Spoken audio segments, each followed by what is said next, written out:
Hi hello everyone welcome back my channel TBK railways and blog channel. So మనకి centralised employment notice వచ్చి 0/2/2024 ఏఎల్పికమ్ technician అనేది ఎప్పుడు కూడా ఒకటే నోటిఫికేషన్ వస్తూ ఉండేది. సో ఈసారి అయితే మనకి ఆ ఏఎల్పి ముందుగా ఇచ్చేసాడు. నెక్స్ట్ మనకు వచ్చి టెక్నీషియన్ అయితే ఇవ్వడం అయితే జరిగింది. So total number of vacancies ఎన్ని ఉన్నాయి, ఏజ్ లిమిట్ ఎంత ఉంది, అదేవిధంగా ఎడ్యుకేషన్ క్వాలిఫికేషన్ ఏంటి అనేది ఈ వీడియోలో అయితే చూద్దాం. సో లాస్ట్ ఎండింగ్ వరకు అయితే స్కిప్ చేయకుండా చూడండి. సో ఆర్ఆర్బీ టెక్నీషియన్ సంబంధించి అప్లికేషన్ అయితే రిలీజ్ చేయడం అయితే జరిగింది. సో ఓపెనింగ్ డేట్ వచ్చి మనకి March 9, 2024. అదేవిధంగా క్లోజింగ్ డేట్ వచ్చి April 8, 2024 అయితే మనం క్లోజింగ్ డేట్ ఇవ్వడం అయితే జరిగింది. సో 1 month అయితే మనకి ఇవ్వడం అయితే జరిగింది. సో ఈ 1 monthలో మనం అప్లికేషన్ అనేది ఆన్లైన్లో సబ్మిట్ చేసుకోవాల్సి వస్తుంది అనమాట.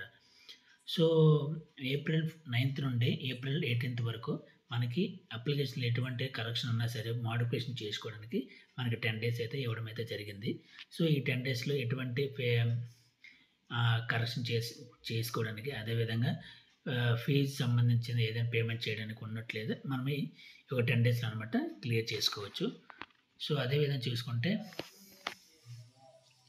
టోటల్ వేకెన్సీస్ వచ్చి మనకి 9,144 వేకెన్సీస్ ఉన్నాయి. So technician grade 1 signal come telecommunication సంబంధించి మనకి గ్రేడ్ 1 పోస్ట్ అనేది రిలీజ్ చేయడం జరిగింది. అదేవిధంగా గ్రేడ్ 3కి సంబంధించి కొన్ని పోస్ట్ అయితే రిలీజ్ చేయడం జరిగింది. సో చూద్దాం. టెక్నీషియన్ గ్రేడ్ 1 సిగ్నల్ సంబంధించి ఈ పోస్ట్ అనమాట మనకి లెవెల్ 5 సంబంధించింది. సో ఇనిషియల్ పేమెంట్ మనకి ఎంత ఉన్నదంటే 29,200 ఉండబోతుంది. సో మెడికల్ స్టాండర్డ్ వచ్చి B1 medical. So age limit ఎంత ఉండాలి అంటే 18 years to 36 years వరకు మనకి ఏజ్ లిమిట్ అనేది ఇవ్వడం అయితే జరిగింది. టోటల్ వేకెన్సీస్ టెక్నీషియన్ 1కి వచ్చి టోటల్ వేకెన్సీస్ వచ్చి 1092 అనమాట. సో అదేవిధంగా technician grade 3. So technician grade 3 వచ్చి మనకి లెవెల్ 2 పోస్ట్ అనమాట. సో ఇనిషియల్ పేమెంట్ వచ్చి 19,900.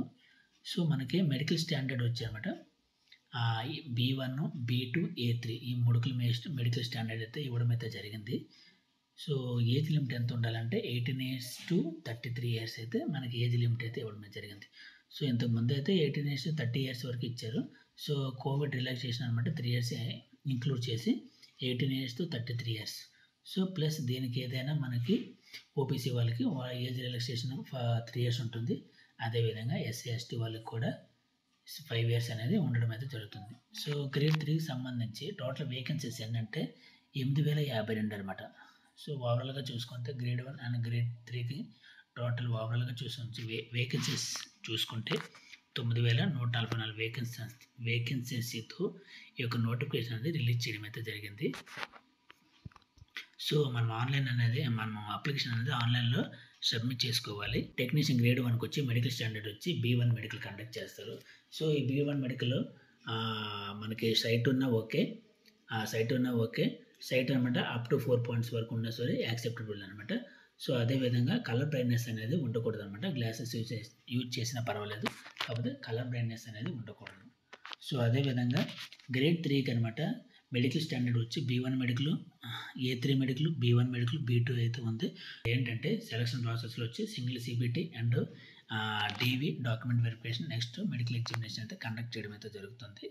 సో ఫైనల్గా చూసుకుంటే మనకి కంప్యూటర్ బేస్డ్ టెస్ట్ ఏదైతే CBT ఉందో డాక్యుమెంట్ వెరిఫికేషన్కి 1:1 అనేది తీసుకోవడం అయితే జరుగుతుంది. సో హెవీగా కాంపిటీషన్ అయితే ఉండబోతుంది. ఎందుకంటే ఇక్కడ CBT1 సింగిల్ CBT కాబట్టి మనకి ఏదైతే సింగిల్ CBT ఉందో ఇక్కడే షార్ట్ లిస్ట్ చేస్తారు మొత్తం అంతే కూడా. సో 1:1 కనమాట డైరెక్ట్ మనకి డాక్యుమెంట్ వెరిఫికేషన్ అయితే పిలవడం అయితే జరుగుతుంది. సో అందరూ కూడా బీ కేర్ఫుల్గా కొంచెం ఫుల్ ఫ్లెడ్జ్డ్గా ప్రిపేర్ అవ్వండి. సో నెక్స్ట్ వచ్చి మనకి కంప్యూటర్ బేస్డ్ టెస్ట్ CBT అయితే ఏదైతే ఉందో దానికి సిలబస్ ఇవ్వబోతున్నారు, ఎన్ని క్వశ్చన్స్ మార్క్ ఉండబోతున్నాయని చూద్దాం. సో మనకి కంప్యూటర్ బేస్డ్ టెస్ట్ CBT అనమాట. సో టెక్నీషియన్ గ్రేడ్ 1కి, సో టెక్నీషియన్ గ్రేడ్ 1 పోస్ట్కి సిగ్నల్ అండ్ టెలికమ్యూనికేషన్ సంబంధించి ఓవరాల్గా 100 క్వశ్చన్స్ అయితే ఉండబోతున్నాయి. సో టైమింగ్ వచ్చి 90 minutes అనమాట. సో మన గంటన్నరలో 100 marks అనేది క్వశ్చన్స్ అనేది అటెంప్ట్ చేయాలి. అదేవిధంగా 1/3 నెగిటివ్ మార్క్స్ కూడా ఉన్నాయి CBT టెస్ట్కి. సో మనకి మినిమం పాస్ పర్సంటేజ్ ఎలిజిబిలిటీ ఎంత ఉండాలంటే యూఆర్ అండ్ ఈడబ్ల్యూఎస్ క్యాండిడేట్స్ ఎవరైతే ఉన్నారో వాళ్ళకి 40% రావాలి. సో ఓబీసీ క్యాండిడేట్స్కి అయితే 30% రావాలి. సో ఎస్సీ అయితే 30, ఎస్టీ అయితే 25% అయితే రావాలి. సో ఇది మినిమం పాస్ పర్సంటేజ్ అనమాట. సో మనం మినిమం పాస్ పర్సంటేజ్ తెచ్చుకుంటే వేస్ట్, ఎందుకంటే ఫైనల్గా మనకి కాంపిటీషన్ ఇవేగా ఉండబోతుంది కాబట్టి కొంచెం ఫర్దర్గా ఎక్కువ పర్సంటేజ్ తెచ్చుకోవడానికి మీరు కొంచెం కష్టపడండి.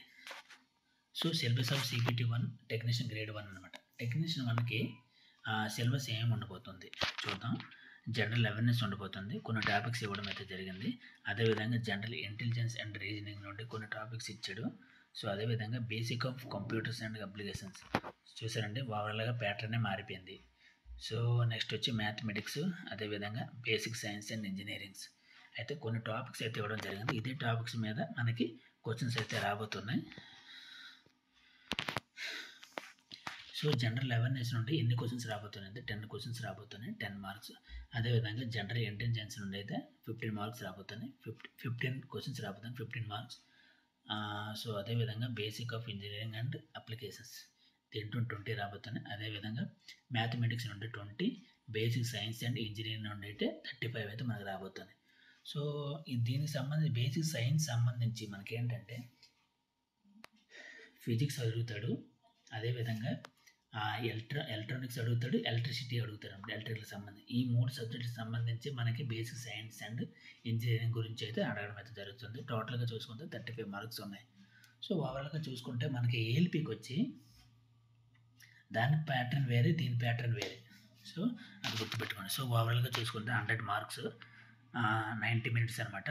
సో 1/3 కూడా మనకి నెగిటివ్ మార్క్స్ అయితే ఉన్నాయి. సో అదేవిధంగా చూసుకుంటే గ్రేడ్ 3కి సిలబస్ ప్యాటర్న్ వచ్చి సేమ్ 100 మార్క్స్ 90 మినిట్స్, అది 1/3 కట్ ఆఫ్ మార్క్స్ ఉంటాయి. సో దీంట్లో చూసుకుంటే సిలబస్ మ్యాథమెటిక్స్ ఉంటుంది, జనరల్ అవేర్నెస్ ఉంటుంది, అంటే జనరల్ సైన్స్ ఉంటుంది, జనరల్ రీజనింగ్ ఉంటుంది అనమాట. సో దీంట్లో చూసుకుంటే mathematics 25, general intelligence and reasoning 25, general science వచ్చి 40 అండ్ జనరల్ అవేర్నెస్ వచ్చి 10 మార్క్స్. సో ఓవరాల్ చూసుకుంటే 100 మార్క్స్ 90 మినిట్స్లో అయితే మనమైతే కంప్లీట్ చేయవలసి వస్తుంది. సో ఎవరైతే సిబిటి క్వాలిఫై అవుతారో వాళ్ళకి నెక్స్ట్ డీవీ ఉంటుంది. డీవీకి అనమాట సిబిటి నుండి క్వాలిఫై అయిన 1:1లో డీవీకి అనమాట సెలెక్ట్ చేయడం అయితే జరుగుతుంది. డీవీ అయిన తర్వాత నెక్స్ట్ మనకి మెడికల్ ఎగ్జామినేషన్ అనేది కండక్ట్ చేయడం అయితే జరుగుతుంది. సో మన సౌత్లో చూద్దాం. బెంగళూరుకి అయితే ఓవరాల్గా చూసుకుంటే టెక్నీషియన్ గ్రేడ్ 1కి అయితే 44 ఉన్నాయి, అదేవిధంగా గ్రేడ్ 3కి అయితే 98 ఉన్నాయి ఓవరాల్గా చూసుకుంటే. సో ఓవరాల్గా బెంగళూరు ఎవరైతే పెట్టుకుంటారో వాళ్ళకి 142 పోస్టులు అయితే వేకెన్సీ అయితే ఉన్నాయి. సో నెక్స్ట్ భోపాల్ అయితే కొంచెం ఎక్కువైతే పోస్టులు ఉన్నాయి. గ్రేడ్ 1కి సంబంధించి 17 ఉన్నాయి, గ్రేడ్ 3 సంబంధించి 373 ఉన్నాయి. సో టోటల్ 452 ఉన్నాయి.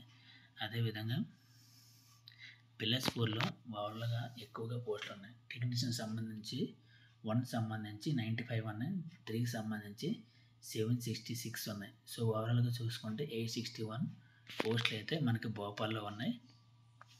నెక్స్ట్ చెన్నైలో కూడా ఎక్కువ పోస్టులు ఇవ్వడం అయితే జరిగింది. సో నేను కూడా చెన్నైలో చేస్తాను కాబట్టి నేను కొంచెం ఐడియా ఉంది. సో టెక్నీషియన్ గ్రేడ్ 1 అయితే 48, గ్రేడ్ 3 వచ్చి 785 అయితే ఉన్నాయి. ఓవరాల్గా 833 అనేది ఉన్నాయి. నెక్స్ట్ సికింద్రాబాద్ చూద్దాం ఎన్ని ఉన్నాయి.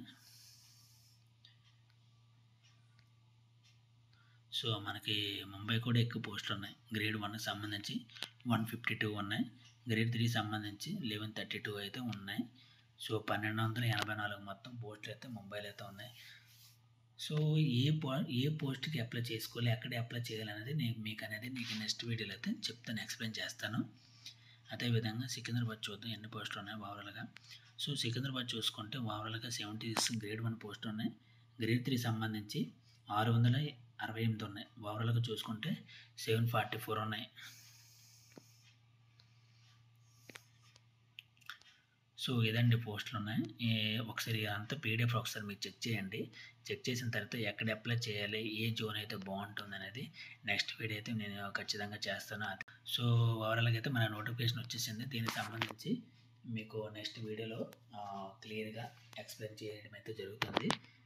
సో ఒకసారి చెక్ చేసుకోండి, ఏ జోన్కి అప్లై చేయాలి ఏంటి అనేది ఒకసారి చెక్ చేసుకోండి మీరు. అదేవిధంగా ఇంతవరకు మన ఛానల్ని ఎవరైతే సబ్స్క్రైబ్ చేసుకోండి. అదేవిధంగా లైక్ చేయండి. మీకు ఎటువంటి డౌట్స్ ఉన్నా సరే కామెంట్ బాక్స్లో కామెంట్ చేయండి.